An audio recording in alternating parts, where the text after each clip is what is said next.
Bom dia, boa tarde, boa noite, pessoal. No vídeo de hoje nós vamos aprender como criar um padrão de configuração para agilizar o nosso serviço em campo. No caso de hoje, nós vamos trabalhar então como criar um padrão de configuração para usar o RTK. Então aqui na tela principal do Magnetic Field, nós vamos ir em Trabalho, Novo Trabalho. Não me importa aqui o nome do trabalho, tá? Não é esse o intuito agora. Então percebam que aqui eu tenho configuração GPS+. O que é isso, pessoal? Isso aqui é uma biblioteca de configurações, tá? Para que serve isso? Então imagine vocês usando equipamento em campo. Uma hora vocês querem fazer um posicionamento estático de longa duração, né? 2, 3 horas ligado ao equipamento. Outra hora vocês querem fazer um posicionamento estático rápido. Então para cada um dos métodos de posicionamento que a gente utiliza em campo, existe uma configuração que eu devo fazer aqui no equipamento. E essa configuração ela é chata, ela tem alguns detalhes. Então, para agilizar o nosso procedimento em campo, a gente tem essa biblioteca de configurações. E aí eu simplesmente seleciono o que eu vou utilizar para fazer naquele instante e já está tudo configurado. Então, exemplo. Quero fazer um posicionamento estático rápido. Vou coletar pontos poligonais. Eu já tenho a configuração feita. Aí eu terminei ali, agora eu quero fazer então o RTK. Então eu vou selecionar a biblioteca de configuração da RTK e já vou usar o RTK direto. Tá? Então um pequeno parênteses, pessoal. Para os alunos nossos aqui do Instituto Federal, essas configurações já são feitas, já estão todas elas salvas, bonitinhas, organizadas na coletora. Então vocês não precisam fazer esse procedimento. Isso aqui é só para agregar conhecimento, caso vocês aluguem um outro equipamento da Topcon, aluguem outro equipamento de outro fabricante, vocês vão ver que as configurações são similares a essa. O software também vai ter uma biblioteca de configurações que vocês podem configurar. Então isso tudo vai agregar conhecimento a vocês, tá? Então vamos lá. Aqui está selecionado o if-scan trip, não é o que eu quero ver agora. Nós vamos ver como que está configurado esse if-RTK. Então eu vou vir aqui em editar e vou passar agora aqui pelas configurações, comentando as que eu souber, tá? E aí vocês vão aprender como que funciona cada uma delas. Então vamos lá, o nome dessa configuração foi dado o nome if-RTK. O tipo de posicionamento que vai ser realizado quando eu selecionar essa biblioteca, obviamente vai ser o RTK. Tá? Então percebo que tem outros aí, estático, cinemático, DGPS, por aí vai. Vou colocar próximo. Aqui, pessoal, nós temos que configurar, selecionar quais que são os fabricantes da base do rover. Nesse caso aqui, o software é da Topcon, os nossos equipamentos são da Topcon, mas a Topcon também tem uma marca aí que é a Sokia. Então poderia ser um crossover entre os equipamentos da Topcon e da Sokia. Tá? Nesse caso aqui, ambos são Topcon, tanto base quanto rover. O modo simulação, o que acontece? É para quem vai vender o equipamento, vai tentar testar a coletora e escritório, explicar para o cliente como que funciona o sistema, aí você seleciona o modo simulação. Nós aqui não trabalhamos com simulação, nós vamos trabalhar diretamente no campo, então esse modo simulação ele não pode estar marcado. O que é o pós-processing, o PP aqui embaixo? O PP, pessoal, nos equipamentos da Topcon nós temos um grande ganho de produtividade em campo. Por quê? Esse PP, o que ele faz? Quando eu iniciar o RTK, quando eu iniciar a minha base, ela, no momento que eu iniciar essa minha base, além de transmitir as correções para o rover, ela vai começar a gravar dado bruto dentro dela, tá? Dentro da base. O rover é a mesma coisa, além de receber as correções e aí se comunicar com a coletora e a coletora salvar a coordenada do ponto onde eu estou ali, que eu nivelei o bastão, que eu mandei coletar a coordenada, ele também vai gerar um dado bruto dentro dele. Qual que é a grande vantagem disso aqui? Imagine a seguinte situação, você foi contratado para fazer um levantamento, você chegou no primeiro dia no cliente, viu que tinha horizonte de rastreio, pode usar o receptor só que aí nós temos um problema. Para fazer levantamento de detalhe, a gente sabe que vamos ter que usar o RTK. Nesse caso eu estou sugerindo que a gente vai usar o RTK. E para usar o RTK, na teoria, nós obrigatoriamente precisaríamos da coordenada da base. E aí, como é que faz agora? Eu vou ter que ir um dia a campo, coletar, materializar um ponto, rastrear esse ponto, depois ter as coordenadas, entre aspas, verdadeiras desse ponto, as coordenadas conhecidas desse ponto, para então no segundo dia ir a campo e aí sim usar o equipamento, usar o RTK. Tá? É uma solução? Sim, é uma solução. Tá? Mas nós aqui podemos dar uma driblada nessa solução. Como que funciona? Então, Nesse equipamento aqui em específico, o que eu faço? Eu ligo o equipamento lá em campo, inicio a minha base, ela vai iniciar a gravação de dado bruto dentro dela. Na hora de eu iniciar essa minha base, eu vou mentir as coordenadas dela, tá? Claro que eu não posso colocar uma coordenada totalmente fora, tá? Porque o equipamento aqui, querendo ou não, ele é um receptor GNSS, ele vai detectar que essa base, por exemplo, foi movimentada. Então lá, na hora de iniciar o RTK, lá no vídeo, eu vou linkar para vocês aqui, vou colocar num card. Lá no vídeo que a gente fala sobre o uso do RTK, lá a gente tem como colocar o autopos, que é utilizar lá o receptor e ter coordenadas aproximadas daquele ponto ali. E aí eu coloco aquelas coordenadas aproximadas como sendo a coordenada da minha base. E aí eu consigo iniciar a base sem problema nenhum e vou utilizar o meu rover e vou fazer o levantamento normalmente utilizando o rover, solução fixa, solução float, tudo certinho. Qual que vai ser o problema desse meu levantamento? É que ele vai conter um erro sistemático. Então se a minha base estava errada, 40 centímetros na coordenada norte e 1,5 m na coordenada este, todos os meus pontos vão ter esse mesmo erro, um erro sistemático. E aí, se é um erro sistemático, eu consigo corrigir. E como que a gente faz essa correção? Então a gente fala aqui no curso, né, um jargão que é pós-processar o RTK. Tá? Em teoria isso está errado, porque o RTK por si só ele é em tempo real, mas é o termo que a gente achou que melhor se adequa aqui à nossa realidade. Então o que eu faço? Cheguei do campo, eu vou descarregar os dados brutos da minha base. Descarreguei o dado bruto da minha base, por exemplo, usei lá o RTK 3 horas, então eu tenho 3 horas de rastreio da minha base. E agora eu vou processar as coordenadas da minha base com base nesse meu dado bruto. Então eu posso fazer um PPP no IBGE, eu posso fazer um posicionamento relativo utilizando alguma base da RBMC, aí fica a critério de vocês. Aqui no curso a gente sempre fala para os alunos utilizarem o posicionamento relativo, tá? Então vou lá, calculei a coordenada da minha base, agora sim a coordenada verdadeira dela, né? E aí sim eu vou corrigir o meu RTK, tá? Os meus pontos levantados. E aí eu tenho duas formas de fazer isso. Posso fazer isso direto na tela da coletora, aqui em alguns equipamentos, corrige todos os meus pontos levantados. Eu posso fazer isso no Topcon Tools ou no Magnet Office. Eu posso fazer isso no próprio DWG. Então eu vou lá e movo todos os pontos. Isso aí eu vou fazer um vídeo também mostrando como é que faz. Eu posso fazer isso até mesmo utilizando o Excel. Se eu tiver uma tabela dos pontos levantados, eu calculo o erro da minha base e aplico essa correção para todos os meus pontos levantados. Tá? Então aqui nesse equipamento, essa opção é muito interessante. Equipamentos que não têm essa opção, como que eu vou fazer então para não precisar voltar no campo mais um dia? O que eu vou fazer? Eu vou primeiro ver como que eu vou processar a coordenada na minha base. Vou fazer um PPP ou vou fazer um relativo? Beleza, vou fazer um relativo. Eu estou 60 km afastado de distância da base mais próxima da RBMC.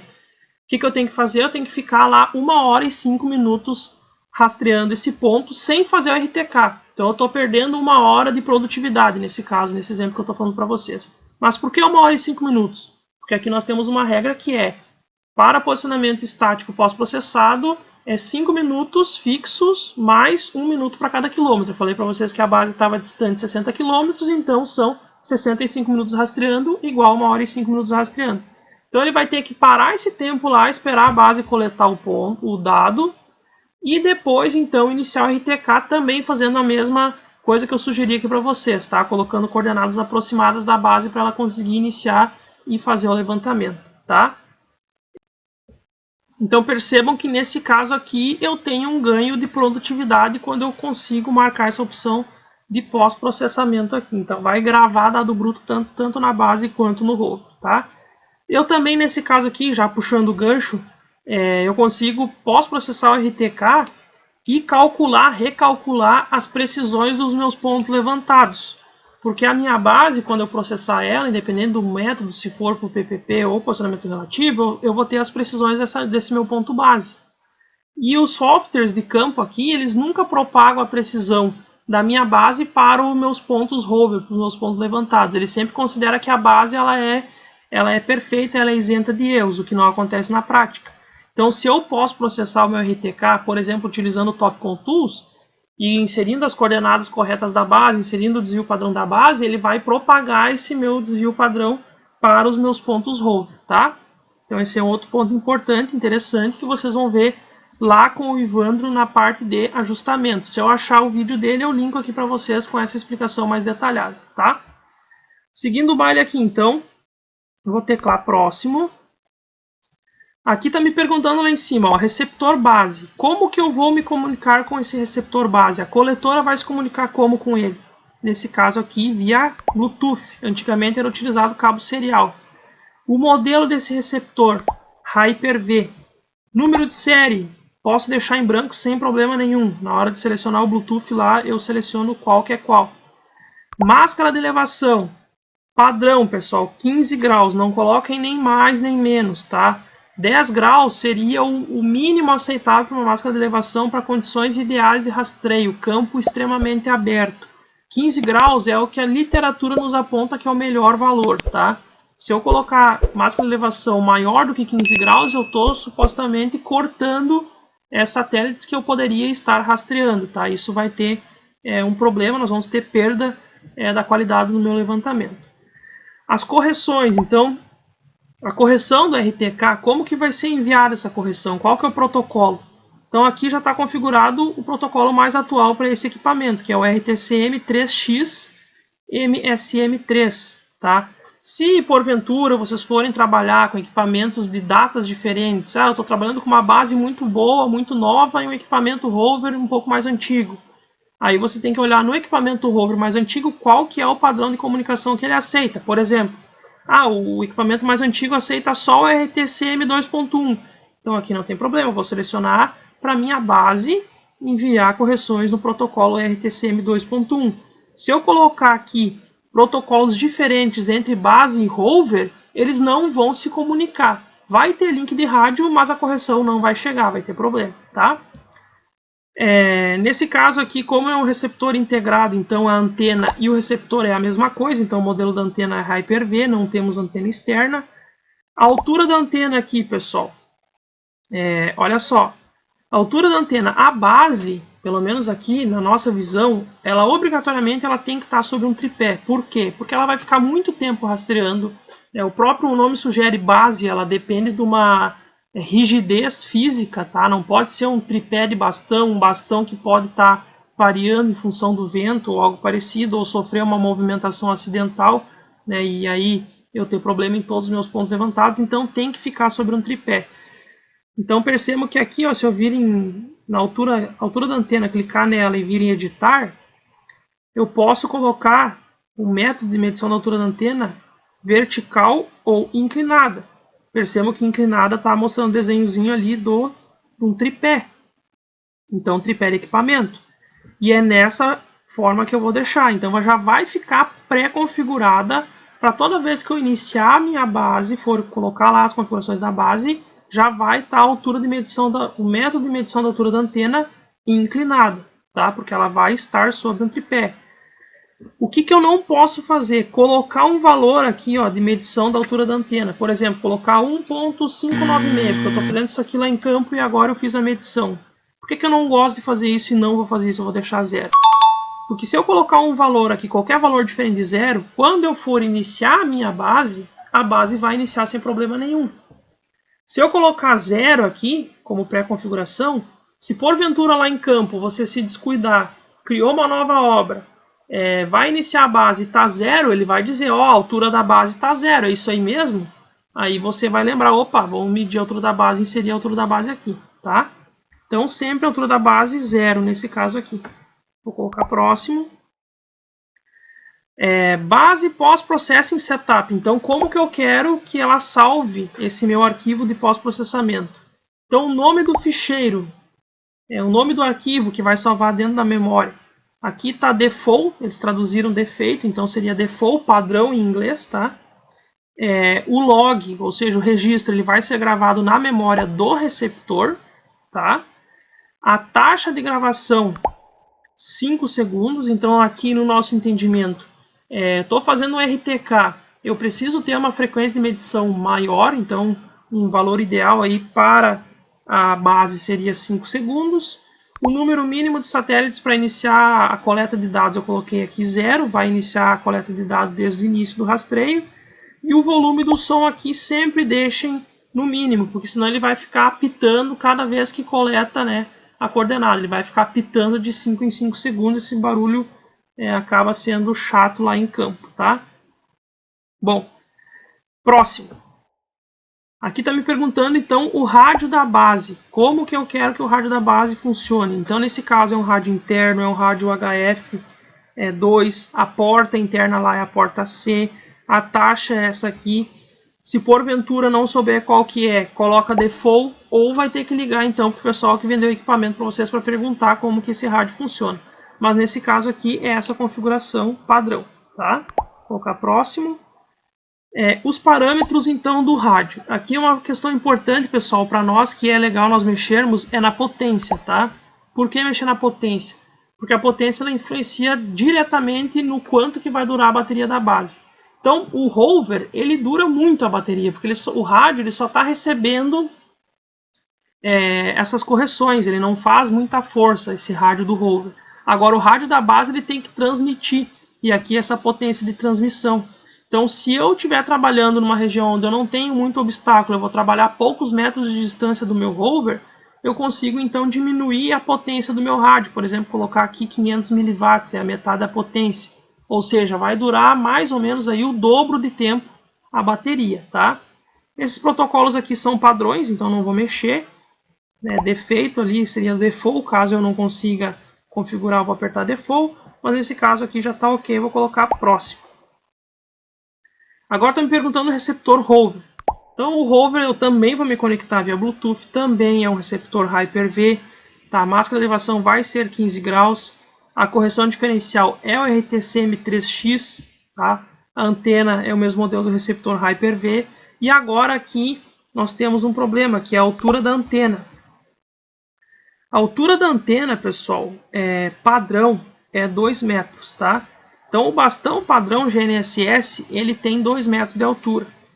E nesse caso, esses 2 metros de altura é medido na vertical. Então o padrão de bastões de equipamento de GNSS, altura da antena nesse caso, 2 metros vertical, tá? Então é isso aqui, vou dar um OK e vou colocar próximo. Ou seja, só para vocês entenderem aqui, ou seja, toda vez que eu selecionar essa biblioteca de configuração aqui, já vai estar lá na hora da medição, a minha altura da minha antena vai ser 2 metros, perfeito? Vou colocar próximo. Agora está me perguntando o rádio do Rover. O rádio do Rover vai ser ligado aonde? Vai ser ligado no receptor. O rádio interno do Rover vai ser utilizado. O modelo é o modelo digital HF2, porta C e a taxa de comunicação. Protocolo, modulação, scrambling e o FEC aqui. Nessas configurações aqui, pessoal, é a mesma coisa da base para o Rover. Então, o que eu configurei na base, eu tenho que configurar no Rover para conseguir fazer a comunicação. Nesse caso aqui, eu vou deixar padrão, porque já é o que já está funcionando. Rover PP Setup, ou seja, como que eu quero que ele grave o meu arquivo do Rover, tá? Post-processing, PP. Então, o nome do ficheiro, padrão. Não me interessa o nome do ficheiro, tá? O log vai ser gravado diretamente na memória do receptor. Taxa de gravação 1 segundo, então o Rover vai trabalhar com a taxa de gravação de 1 segundo. Como que eu vou iniciar e parar essa gravação lá no Rover? Aqui está para início automático. Isso aqui também é muito bom, porque o sujeito foi lá, instalou a base, iniciou a base, foi para o Rover e iniciou o Rover. Quando apertar para medir o primeiro ponto, ele já vai iniciar o registro automático do meu dado bruto lá no Rover, tá? O volume também vai ficar zerado aqui e vai gravar as correções. Então, o registro das correções vai estar habilitado. Vou colocar próximo.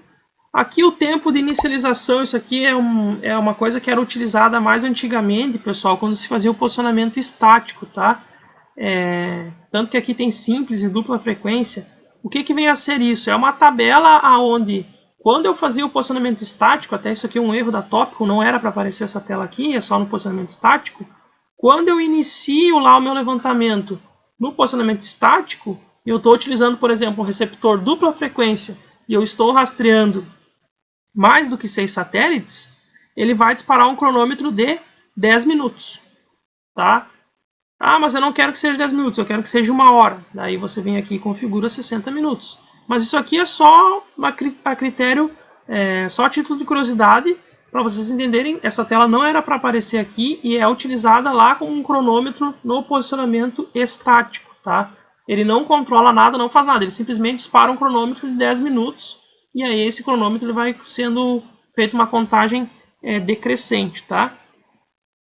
Vou colocar próximo aqui então, essa tela eu vou ignorar. E agora aqui ele está me perguntando o levantamento topográfico. Então lembra lá as configurações de TK, quando eu vou selecionar o levantamento topográfico? Como que eu quero que seja o meu padrão? Quando eu crio a obra, qual que é o padrão? Então nesse caso aqui está me dizendo, ó, ele vai fazer uma medida no modo preciso.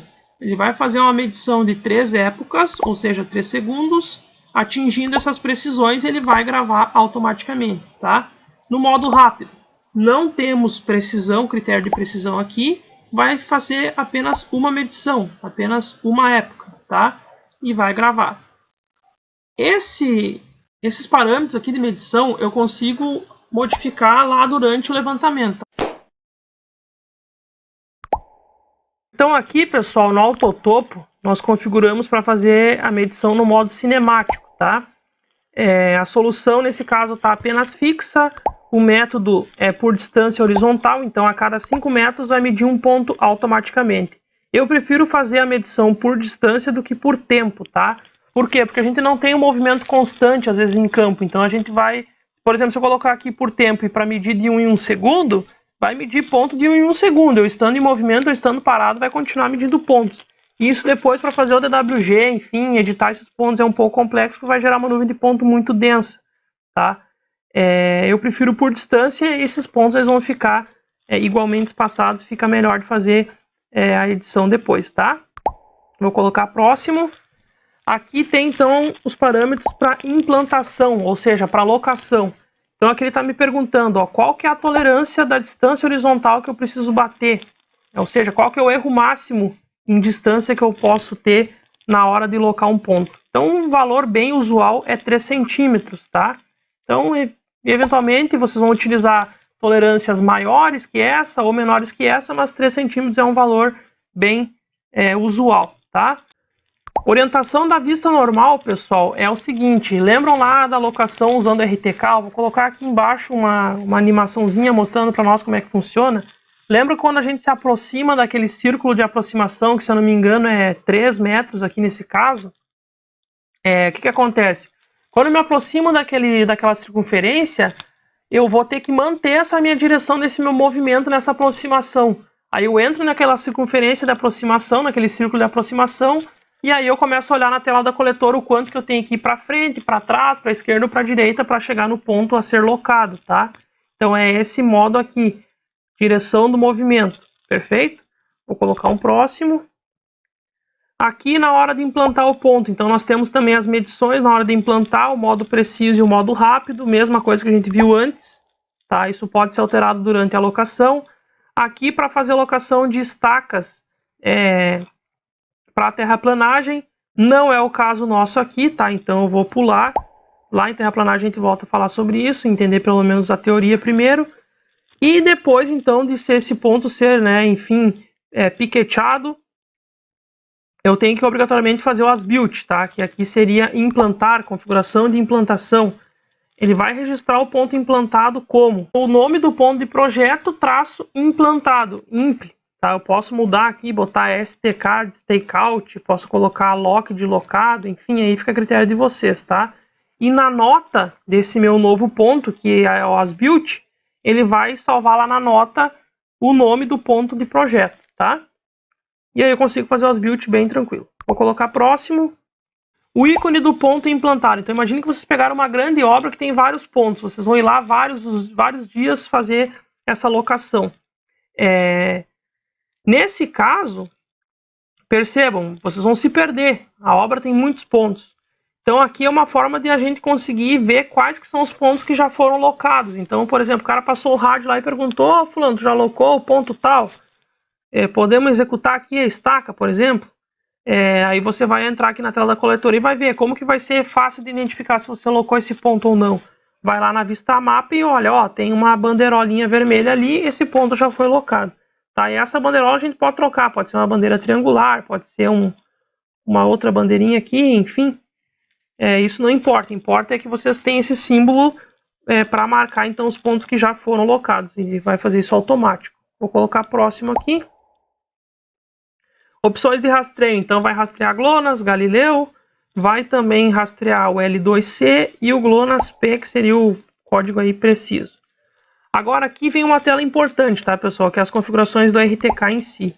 A posição do meu ponto RTK, ele pode funcionar de duas formas, ou época correspondente ou extrapolação. O que a extrapolação faz, como o próprio nome sugere? Ele pega a solução da ambiguidade de um ponto anterior e extrapola para os próximos pontos, tá? Isso é bom porque eu não fico toda hora perdendo solução das ambiguidades, tá?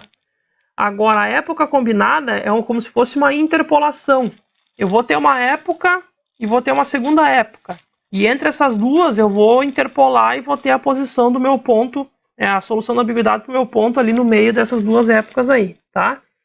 Então aqui, para não ficar toda hora caindo solução das ambiguidades, a gente acaba utilizando a extrapolação.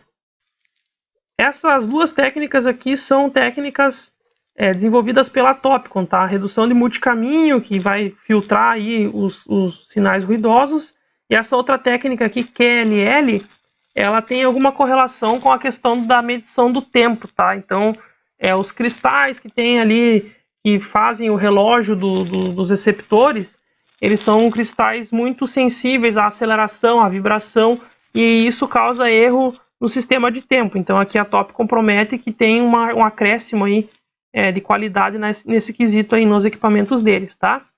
Mas aqui em cima no canto superior esquerdo nós temos uma tela muito interessante, ó. Clicando em cima do M aqui, eu vou em RTK Settings, e aqui sim eu tenho a caixa de Pandora da RTK. Então olha só, pessoal, esses níveis de solução da ambiguidade aqui nada mais é do que o nível de probabilidade associado à solução da ambiguidade, tá?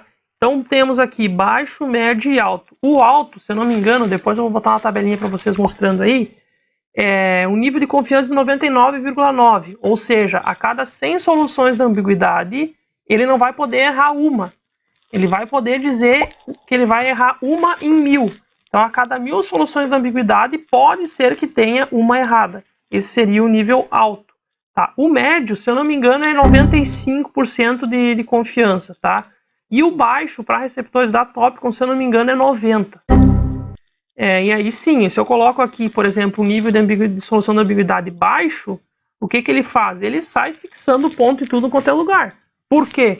Porque ele pode, se for 90%, lembrando que eu vou colocar para vocês aí na edição, se for 90%, o que eu estou dizendo para o equipamento aqui? Que ele pode errar 10 pontos a cada 100 pontos medidos. Ou seja, é mais fácil para ele dizer que o ponto está correto lá em campo. Então aqui está a grande sacada, porque acontece muito, o sujeito trocou de equipamento e não gostou porque ele fica caindo solução toda hora. Pois é, ele está caindo solução toda hora. Por quê? Porque o equipamento está sendo mais rigoroso, ele não está aceitando qualquer solução como solução fixa, tá?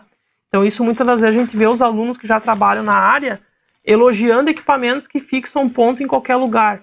E isso não necessariamente, essas soluções, elas são as soluções fixas corretas. Então a gente pode ter sim soluções fixas erradas. E isso pode causar um erro na casa de centímetros ou até metros ou muitas vezes dezenas de metros, tá? Então tenham atenção a isso aí. Período de resolução das ambiguidades, aqui está de 1 em 1 segundo. Período das correções de 1 em 1 segundo. Aqui nós não estamos aceitando as observáveis com ruído. E aqui também eu consigo configurar uma máscara de PDOP. O PDOP, o que é? É um indicador da geometria dos satélites. Quanto maior esse meu valor de PDOP, pior é a minha geometria, tá? Quanto menor o valor de PDOP, melhor é a minha geometria. Só lembrar que o PDOP, ele é um fator multiplicativo da precisão. Então, quanto maior for esse número, pior vai ser a precisão do meu ponto levantado. Quanto menor for esse número, melhor é a posição do meu ponto levantado. Então, aqui está a caixa de Pandora, tá, pessoal? Então, para nós aqui, nós sempre utilizamos a configuração alto, tá? E aqui a máscara de PDOP a gente já deixa desmarcada, porque a gente faz práticas em campo onde a gente vai usar o equipamento em situações não ideais, para mostrar para os alunos como que funciona isso na prática, perto de árvores, perto de edificações, de obstáculos, e aí a gente coleta esses pontos, só que obviamente a gente tem pontos de controle para fazer a conferência e mostrar que esse erro sim ele pode acontecer, tá? Então vou colocar um OK aqui em cima. Próximo. Na última tela aqui, então, nós temos algumas configurações que, por exemplo, mostrar coordenadas após a medida. Não é legal de se usar isso aqui em campo, ficar toda hora mostrando coordenada, a gente não quer saber a coordenada lá em campo. Pedir a altura da antena toda vez que vai medir um ponto também não é usual, porque a gente vai utilizar o equipamento num bastão fixo, né, altura padrão de 2 metros. Aqui sim vai fazer um som quando fazer a gravação do ponto implantado, vai fazer um som quando gravar o ponto, e reinicia o contador de épocas quando a solução cair, né, perder a solução da ambiguidade ou mudar de fixa para flutuante, tá? Então ele vai reiniciar o contador de época a cada vez que perder a solução da ambiguidade. Vou dar um OK aqui em cima. Então nós temos agora a nossa configuração padrão criada, tá? Então toda vez que vai fazer um levantamento aqui utilizando nossos equipamentos e quer fazer o RTK, seleciona essa biblioteca aqui, essa configuração, e vai direto para a parte prática. Se porventura não funcionar o equipamento, não inicializar, deu algum problema, não é o problema na configuração. Pega os dois equipamentos, tanto base quanto rover, traz para o escritório, entra no True lá, Topcon Receiver Utility da Topcon, e vai resetar para os padrões de fábrica, tanto a base quanto o rover. Volte a campo que tudo vai dar certo. Beleza? Pessoal, a aula de hoje é essa aí. Alguma dúvida, alguma crítica sobre esse vídeo, deixem aí abaixo nos comentários. Alguma sugestão de vídeo para as próximas aulas também vocês podem deixar aí, beleza? Um abraço, valeu, até a próxima!